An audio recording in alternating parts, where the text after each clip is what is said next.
voluntary lang kami. Pag yung kung ano yung ibibigay nila. Minsan kasi hindi naman sila nare-rehearse, hindi mo nire-rehearse.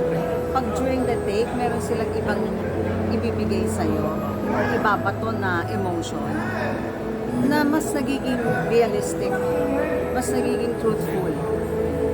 Ano naging take-out mo siya kanina na sobrang parang hindi matapos-tapos yung drama, yung iyak or something. Parang first time kita nakita na naiyak ng todo sa isang media kasama sa Kasi cast. lahat kasi parang nagsimula kasi doon sa patience ni Direk. Yung gano'n, nakikita ko kasi yung may mga behind the scenes kami na documented eh. Makikita mo kung gaano katindi yung binigay ni Direk Secret para sa mga bata. So para kay Direk Secret din. Para kay Direk Secret, para kay Sylvia na talagang nag-dumble para sa project na. Pero may mga personal experience ka rin, di ba, sa family mo, sabi mo? Meron din. Or na-share mo kanina, di ba? Nakita mo rin dun sa mga bata o dun sa mga sitwasyon. Oo naman. Like, Hindi ba kayo, lahat naman tayo meron may kaibigan tayo merong, let's say, person with disabilities, diba? Meron tayong kaibigan na actually, I think, pati mental issues kasama dyan, may ADHD, diba? Merong bipolar. Parang it's also a disability sometimes na makukonsider yung about mental issues din. So kasama lahat yun. Kasi para sa akin, yung mga tayo, habang tumatanda tayo, nag-build tayo ng wall.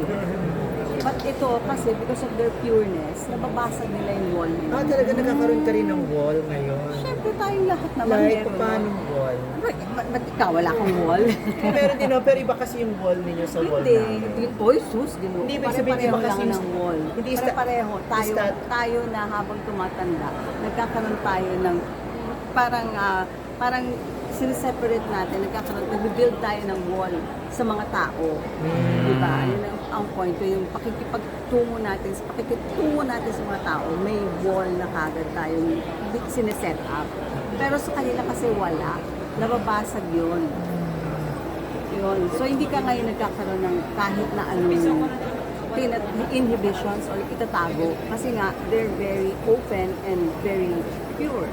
Napaisip lang ako kanina kasi sobra yung pagkabilib mo working with pureness ng mga Down syndrome. Ano yung mas mahirap o mas madaling makatrabaho o madali na makatrabaho ang mga may Down syndrome or ang mga kapwa mo artista, lalo na doon sa kapwa mo veterano o yung mga... Iba-iba kasi pag kapwa mo artista, iba-iba din kasi ang nila, syempre, di ba? Iba-iba talaga. Pero naman yung kumbaga, alam niyo yun, meron naman kasi na biglang pumapasok yung kasikatan or yung primadonna. Attitude. Attitude, yung ganyan, di ba? Yung gano'n. How do you deal with it? Dito wala silang attitude. Ito wala talaga, walang mga attitude, walang pa-diva, walang pa-galire, walang mga may sarili-sarili nilang angas o mga rules na hindi pwedeng ganyan. Ito wala. So ikaw kahit super sikat ka na at ang dami na patunayan acting, meron pa rin nagpapadiva sa'yo, nagpaparamdam ng attitude. And how do you deal with it? Well, hindi na ako Hindi ka napapa-apekto. Tapos na kasi ako doon, hindi na ako bata. Nasa, Hindi na I think, pinapatulan na nasa edad na rin yung pagiging mature mo regarding sa trabaho mo. Pag may ganun nga, Kasi naging ganun din ako. Dineded mo Natin nila yan. din na Okay. Parang once na naging Dumaan ka din doon. Dumaan din ako doon sa... Yes, Ay, correct. Oo nga naman. Okay. Sige, okay. Diba? Yun. Parang later on, habang tumatagal ka, doon mo nare-realize na, eto pala, how to be really professional. You have to first, kumbaga, una-una mo parang ang rule ay yung mga nakakatanda na mga artista, kahit ano pa, naging superstar, hindi, basta kapwa mo aktor, yung ang unang-una doon ay ang pagiging magalang sa kanila. magpaparespeto sa kanila, considerate sa kanila. Because at dadating tayo dun sa ganun. So yung mga nagsusuperstar na yun, yung mga nandun dyan na parang alam mo, uy, medyo nilawang ng konti, tinatamaan ng konti yung ano nila, yung kanilang Malaking ulo, nalulunod sa isang basong tubig, mga pa na nga yung... Oh, ay. Just ka ganun talaga, no? Indicating ba yung acting o yun?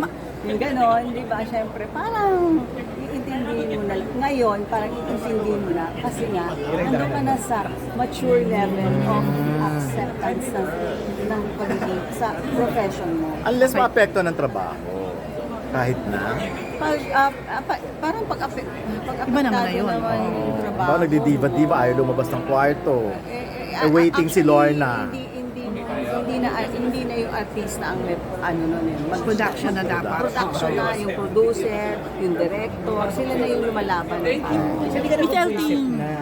Hindi na. Wala Hindi na na. talaga, hindi ka na umiirap. Nakarelate nga daw siya.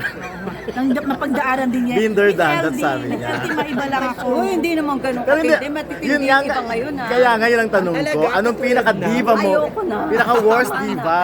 Talaga ba? Hindi Mas po worse din nyo pa ngayon? nasubukan mag-walk out dahil sa... Hindi. Mas Okay lang worse, naman. mas worse ngayon ang mga ano? Mga nagdidiva Marami- than before? Hindi ko naman na-experience, pero naririnig ko lang. Kasi alam namin yung mga, kasi alam namin yung mga nakatrabaho mo LT eh. yung time yun? Paanong iba? Baka... Mas subtle. Mas may respect. Oh, yun na. Ay, Miss LT, maiba lang ako saglit. Nabanggit naman ni Sylvia kanina na yung TF mo parang, kumbaga, yun na yun. Hindi ka nagpabayad. Investment. Hindi, meron naman Investment mo na, meron, naman, oo. meron konti lang ang na nilagay ko. Konti lang. Ganun. Konti lang. Malaki TF ni Malaki. LT siya. 0.3. Ay, 0.33. O, ligat ha. Diyos ko, kayo naman. Ba't ka nagtiwala, LT? Hindi, part yun ng Nathan din eh, di ba? You also part of the Nathan. Apart ka rin ng name. Oo. Hindi. Meron Ano kami sila? sarili as distributor. Kaming dalawa. Business So, partner. ito, Yung Monster at saka Silent Night. Dito as Yun as distributor. Ngayon, parang ito, Co-producer or would you kasi say? Or... yung with Quantum Films kay Attorney Georgie, parang inaano niya na, baka gusto niyo sumali, ganyan. Parang, Sumali ka. Sa Espantaho. Ay, oo nga, oo nga.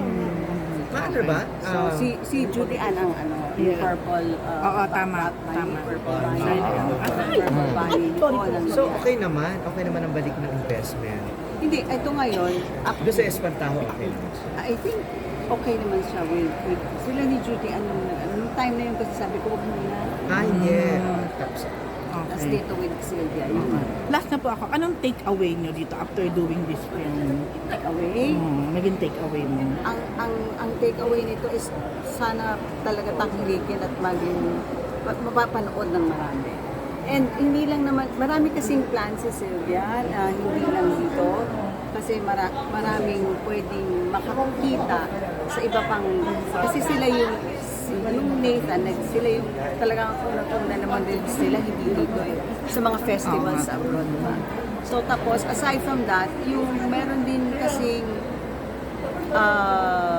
mga behind the scenes na pwede mong gawing i-compile as a documentary. So meron ding documentary na pwede pang gamitin.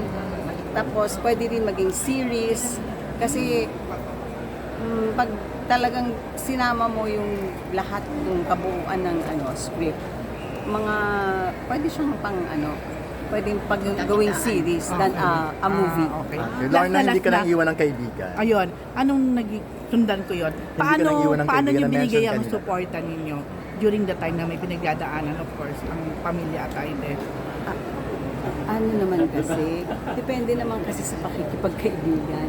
Meron naman na parang pag at a certain, ayan na naman tayo sa age matters.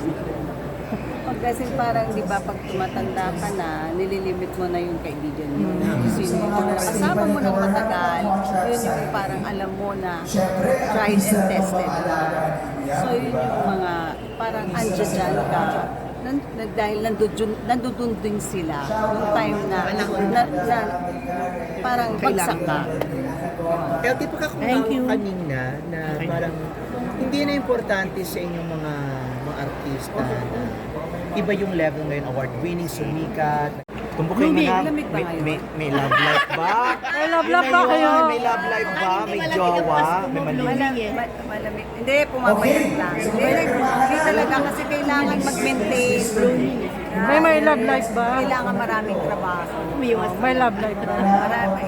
Nadagdagan ng ako ko. Okay. Hindi mo nagsasabi lagi tinatanong sa'yo, talagang paulit-ulit, may love life ba? May jowa? Parang every year, every time. Oo nga. Kasama niyo. Pero kailangan wala. Hindi kasi pumayat ako. Kaya nagbo-bloom ka. Kaya sa amin lang, may love. Thank you. Dahil sa, dahil kay Dr. Roland Angeles at sa mga peptides na ngayon. Oh, yan. Pinopromote ang peptides. Oh, bago. Pero may umaali-aligid pa rin ba sa'yo? Huwag Nagpaparamdam? na yan. Huwag na. Thank you. Salamat po. Thank you. Follow up ko lang kay Ray yun eh.